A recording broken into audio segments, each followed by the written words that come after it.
ఓ భక్తుడు ఇలా అంటాడు, యేసు ప్రభు వారిని రోమా సైనికులు పట్టుకోవటానికి వచ్చినప్పుడు మల్కు అనే ఆయన యేసయ్యను బంధించడానికి ముందు వస్తాడు కదా. యేసయ్యను పట్టుకోవటానికి మల్కు వచ్చినప్పుడు పేతురయ్య ఏం చేశాడు? కత్తి తీసి 2 చెవులు తెగ్గొట్టేశాడు.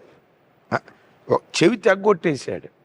ఓ భక్తుడు ఇలా అంటాడు, చెవులు ఎందుకు తెగ్గొట్టాడు చెప్పండి? మీరు లైవ్ చూస్తున్న మీ అందరిని అడుగుతున్నాను. పేతురు వారు చెవులే ఎందుకు తెగ్గొట్టాడు? ఎందుకు తెగ్గొట్టాడు చెప్పమంటారా? తెలిసిన వాళ్ళు కింద కామెంట్ బాక్స్లో రాయండి. చెవులే ఎందుకు తెగ్గొట్టాడంటే పేతురు వారి పూర్వపు వృత్తి చేపలు పట్టే వృత్తి. ఇప్పుడు చేపలను బట్టి శుభ్రం చేసేటప్పుడు మొట్టమొదటి ఏది తెగ్గొడతారు చెప్పండి? చెవులే తెగ్గొడతారు.